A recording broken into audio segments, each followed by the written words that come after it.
So, for the first time in the Sean Payton era, the Denver Broncos officially hit the practice field as today kicked off rookie minicamp. Today marked the official start of training activities for the Denver Broncos on the football field, as all Broncos rookies, including draft picks and undrafted free agents, as well as practice squad players from last year, as well as tryout players, all hit the field for practice today. Afterwards, Sean Payton spoke with the media, and he addressed several key concerns for the Broncos as we enter next season, including a couple of key injuries. The first injury that Payton addressed was the one to star running back Javonte Williams, who of course suffered a season-ending knee injury in Week 4 of last year.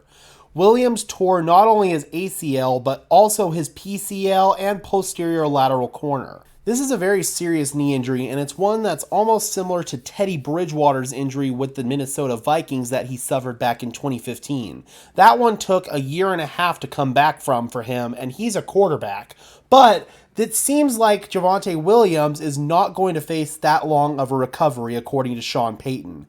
Payton says that he fully expects Williams to be ready to go for training camp in July. This is absolutely incredible news, and quite frankly, this is a really quick recovery and turnaround for someone who suffered a multi-ligament knee injury. Although I don't expect Javonte to be 100% during training camp or even the start of the regular season, just the fact that the Broncos anticipate him being out there is a really big step in his rehab, and that tells me that he's ahead of schedule. We've seen players kind of struggle coming back from multi-ligament knee injuries, including Gus Edwards and J.K. Dobbins of the Baltimore Ravens last year, and before that, Saquon Barkley of the New York Giants. It took Barkley 2 years to come back to his old self, so although Javonte Williams is probably going to be on the field when the Denver Broncos kick off the regular season against the Las Vegas Raiders at home, I would not be surprised at all if he wasn't the lead back to start off and a majority of the carries go to someone like Samaje Perine. The Broncos may want to ease Javonte back in slowly, but again, man, just the fact that he's going to be on the field for training camp, that's huge for us, and that explains why the Broncos didn't further address the running back position in the draft. Meanwhile, another star player that Payton provided an update on was Randy Gregory, who missed most of his first season as a Bronco last year with a knee injury,